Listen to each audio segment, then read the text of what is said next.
موسم سرما کے حوالے سے چند باتیں آخر میں بیان کر کے بات کو ختم کرتا ہوں۔ ہماری ذمہ داری یہ ہے کہ ان مسائل کو سمجھیں اور اس کے مطابق اپنے اعمال کو درست کر لیں۔ دوسرا، ہماری ذمہ داری یہ ہے کہ ہم اپنی صحت کا خیال کرتے ہوئے اس موسم کو گزارے، جیسا کہ سیدنا عمر جب بھی سردی آتی تو اپنے ساتھیوں کو جمع کر کے باقاعدہ تلقین کرتے کہ سردی جب شروع ہوتی ہے، جب ایک مرتبہ جسم میں چلی جائے تو پھر یہ بیماری کی شکل اختیار کر لیتی ہے، تو ابتدا میں اپنے آپ کی حفاظت کرنی چاہیے۔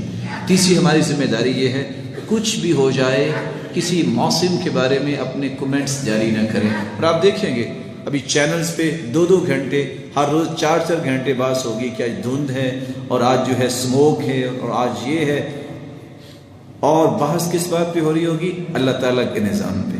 کسی مسلمان کے لیے جائز نہیں ہے کہ رب تعالیٰ کے نظام پہ کوئی بحث کرے، بلکہ اللہ کا شکر ادا کرے اور اللہ عز و جلال نے جو دین میں آسانیاں دی ہیں اس کو قبول کرے۔ چوتھی ہماری ذمہ داری یہ ہے، جس طرح میں نرم اور ملائم بستر پہ سونا پسند کرتا ہوں اور سخت سردی میں اپنے آپ کو ڈھانپنا پسند کرتا ہوں اور سردی سے بچاؤ کے لیے موٹا لباس پسند کرتا ہوں اور اچھا بستر پسند کرتا ہوں، تو بینگ اے مسلم، ایک مسلمان ہونے کے ناطے سے میرے بھائی، ہمیں اپنے ان کمزور بھائیوں کا بھی خیال کرنا چاہیے، ان مسکینوں کا، ان یتیموں کا، ان ضرورت مندوں کا۔ اور یہ بہت بڑا عیب ہے کہ ایک مسلمان خوشی سے اپنی زندگی کے لیل و نہار گزارے اور اس کے پڑوسی کے پاس بستر بھی نہ ہو۔ اور کتنے مسلمان ایسے ہیں کہ ایک مسلمان کی تو ہر کمرے میں ہاٹ اینڈ کولڈ 2 سسٹم ہوں، اور ایک مسلمان اس کے گھر میں پانی بھی نہیں ہے، اور اس کی جوان بیٹیاں دوسرے سے تیسرے سے چوتھے گھر صرف پانی لینے کے لیے جاتی ہیں۔ یہ بہت بڑا عیب ہے مسلمانوں پر اگر اس طرح کا ماحول کسی جگہ موجود ہے۔ اللہ عز و جلال ہمیں اس بات کی توفیق عطا فرمائے کہ ہم ان ضرورتوں کا خیال رکھیں۔ حدیث سنیے، ایما مؤمن سقا مؤمنا، جو مسلمان کسی کو پانی پلاتا ہے، کسی مومن کو، شربتا علی ظما، پیاسے کو پانی پلا دیا، سقاہ اللہ یوم القیامہ من الرحیق المختوم، اللہ اسے رحیق المختوم کی شراب پلائیں گے۔ وَأَيُّمَا مُؤْمِنٍ أَطْعَمَ مُؤْمِنًا عَلَى جُوعٍ أَطْعَمَهُ اللَّهُ مِنْ ثِمَارِ الْجَنَّةِ، جو کسی بھوکے کو کھانا کھلا دیتا ہے، اللہ اس کے بدلے جنتی کھانے کھلائیں گے۔ وَأَيُّمَا مُؤْمِنٍ كَسَى مُؤْمِنًا ثَوْبًا، اور اگر کوئی مومن کسی کو لباس پہنا دیتا ہے، عَلَى عُرْيٍ، اس کے پاس لباس نہیں ہے، كَسَاهُ اللَّهُ مِنْ خُضَرِ الْجَنَّةِ، اللہ عز جلال جنت کے سبز لباس سے پہنائیں گے۔ اس کا ایک چھوٹا سا طریقہ میں آپ کی خدمت میں پیش کر دیتا ہوں، کبھی شاید کسی کو وقت مل جائے۔ کس کس کے پاس موٹر سائیکل ہے؟ ہاتھ کھڑا کرے ذرا۔ آپ کی ضبط تو نہیں ہو جائیں گی، آپ تو ڈر گئے سارے۔ کبھی گاڑی اور موٹر سائیکل دھلا کے ہم نکلتے نا کہ پتہ چلے کہ شادی پہ جا رہا ہوں، میرے پاس بھی موٹر سائیکل ہے، میرے پاس بھی گاڑی ہے۔ اگر اللہ نے کسی کو مال دیا ہے تو اس گاڑی کو دھلاؤ، اور اس کی جو شمتا ہے اس کو 10 سے 20 سوٹوں سے بھرو، اور ذرا چکر لگاؤ دیہاتوں میں، شہروں میں۔ کوئی بوڑھا ملے گا، کوئی نادار ملے گا، رکو، سلام پیش کرو اور اس سے کہو کہ یہ میری طرف سے آپ کے لیے تحفہ ہے سردی کا۔ چادر، لباس، ساکس، جرابیں، موزے، جیکٹ، مختلف چیزیں، اور اگر لباس اس طرح نہیں آپ سلا کے بھی دے سکتے ہیں، نہیں تو ساتھ اس کی خدمت میں پیش کرو کہ اس کی سلائی بھی ہے۔ دیکھنا پھر اس کے بعد اللہ تعالیٰ آپ پہ رحمتیں کیسے کرتے ہیں۔ یہ احساس اور شعور معاشرے میں پیدا ہونا چاہیے۔ اس سردی کے موسم میں مسلمانوں کا خیال کرنا یہ بھی ہماری ذمہ داری ہے۔ رسول اللہ صلی اللہ علیہ وآلہ وسلم کا فرمان آپ سن چکے ہیں، بالکل پریشان نہ ہوں، آپ وضو مکمل کریں اور جو آسانی شریعت نے دی ہے اس کو آپ قبول کر لیں۔ اور میں آپ کی خدمت میں پیش کرنا چاہوں گا، سچی بات یہ ہے، ہو سکتا ہے یہ میری رائے ہو لیکن سردیوں میں بندہ سوتا ہے، سو سو کے تھک کی جاتا ہے. کیونکہ ایسا ہے کہ نہیں ہے؟ کتنے گھنٹے ہوتے ہیں؟ 7:30 عشاء کی نماز ہو جاتی ہے. کہاں جا کے 5 بجے کے بعد جو 5:30 اذان ہوتی ہے. اتنے گھنٹے سو سو کے تھک جاتا ہے. اپنی عادت بناؤ. اللہ کی قسم سردیوں کی راتیں ہیں بڑی محبوب. آرام سے انسان 3 بجے اٹھ جائے، خوبصورت طریقے سے وضو کر کے آرام سے پارا 2 پاڑے تو بات ہی کوئی نہیں ہے. وہ بندہ پڑھ سکتا ہے. دعا کرے، استغفار کرے. وبالاسحار هم يستغفرون. اور مجھے وہ وقت یاد ہے، اور آج بھی اللہ کے فضل سے یہ چیزیں موجود ہیں کہ یہاں ایسے بھی نوجوان بیٹھے ہیں جو یہ بات جانتے ہیں کہ ان کا سبق جو قرآن مجید کا ہے وہ صبح کی نماز سے پہلے سنا جاتا ہے. اور یہ وہ سہانا وقت ہے جب اللہ ذوالجلال پہلے آسمان پہ نزول فرماتے جیسے اس کی شان کو لائق ہے. اس وقت کی بات منوانا بہت آسان ہے. آپ جو سارا دن اپنے آپ کو کھپائیں گے، ذرا ہاتھ اٹھا رہے ہیں اور اللہ ذوالجلال تو خود آوازیں دیتے ہیں. حل من مستغفر، کوئی ہے گناہوں کی معافی طلب کرنے والا؟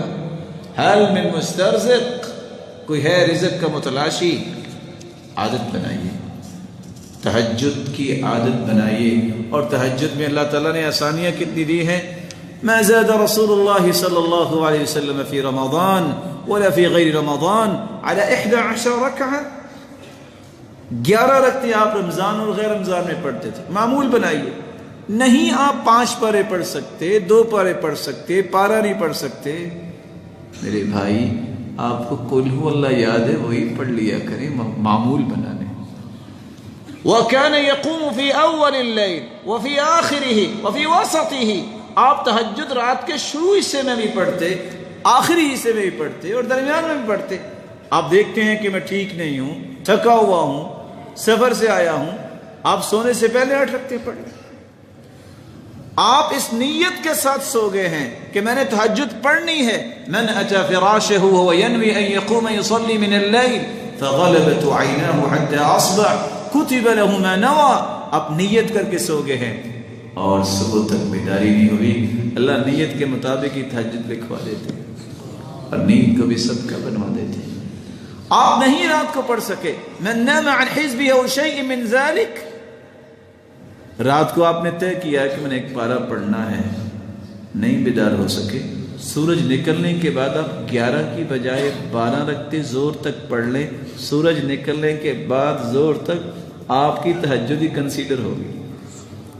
5واں طریقہ، اوتروا یا اہل القرآن. اے اہل قرآن وطر پڑھا کرو. علماء نے یہ بھی لکھا ہے کہ اجعلوا آخر صلاتکم باللیل وطرا. رات کی آخری نماز وطر ہونی چاہیے. جب وطر پڑھتا ہے قیامت کو اس کو بھی تہجد گزاروں کی صف میں کھڑا کیا جائے گا. ومن صلى العشاء في جماعة كان كقيام نصف ليلة ومن صلى العشاء والفجر في جماعة كان كقيام ليلة. جو عشاء کی نماز پڑھ کے سوتا ہے آدھی رات کا قیام سے نصیب ہو جاتا ہے. جو فجر اور عشاء کی دونوں نمازوں کو با جماعت پڑھتا ہے رات کے قیام کا ثواب اللہ اسے بھی عطا کر دیتا ہے. اللہ عز و جلال ہم سب کے نصیبے میں فرمائے. رسول اللہ صلی اللہ علیہ وآلہ وسلم کے صحابی عبداللہ ابن مسعود فرمایا کرتے تھے الغنیمۃ الباردہ. ٹھنڈی غنیمت کون سی؟ الصوم فی الشتاء، سردیوں میں روزہ رکھنا. مرحبا بالشتاء، اور یہ کہا کرتے تھے خوش آمدید سردی. کس لیے؟ تنزل فیہ البرکہ، برکتیں نازل ہوتی ہیں. ویطول فیہ اللیل للقیام، رات کو لمبا قیام کرنے کا موقع ملتا ہے. ویقصر فیہ النہار للصیام، دن چھوٹے ہوتے ہیں اور روزہ رکھنا آسان ہے. رسول اللہ صلی اللہ علیہ وسلم نے فرمایا ما من عبد یصوم یوما فی سبیل اللہ الا باعد اللہ بذلك اليوم وجهه عن النار 70 خریفا. جو اللہ کی راہ میں ایک روزہ رکھتا ہے 70 سال سفر کیا جائے تو کتنا سفر طے ہوگا؟ کیوں جی اگر 70 سال 120 کی رفتار سے سفر ہو تو کتنا سفر طے ہوگا؟ کوئی ہے ریاضی میں ماہر بیٹھا؟ یہ سارے میرے طرح کمزور ہی ہیں۔ 70 سال جتنا سفر طے کرو گے، ایک روزہ اللہ کی راہ میں رکھنا، یہ نفلی روزے کی بات ہو رہی ہے، اتنا اللہ جہنم سے اس انسان کو دور کر دیں گے۔ موقع ہے روزے رکھنے کا، اور خصوصاً میں دعوت دوں گا ان اپنے پیارے بھائیوں کو جو نیکی کی خواہش تو رکھتے ہیں لیکن پریشان ہو جاتے ہیں، کہتے ہیں بڑی کوشش کی ہے دل صاف نہیں ہوتا۔ آپ صلی اللہ علیہ وسلم نے فرمایا تھا ایام 20 کے روزے رکھیے، 13، 14 اور 15 چاند کی۔ فائدہ کیا ہوگا؟ یذہبن وحر القلوب، دلوں کے اندر سے حسد اور بغض اور عناد قرید کے یہ 3 روزے نکال دیتے ہیں، دل کو صاف کر دیتے ہیں، اور دل کی صفائی جس انسان کو حاصل ہو جائے اس سے بڑا کوئی بھی انسان خوش نصیب نہیں۔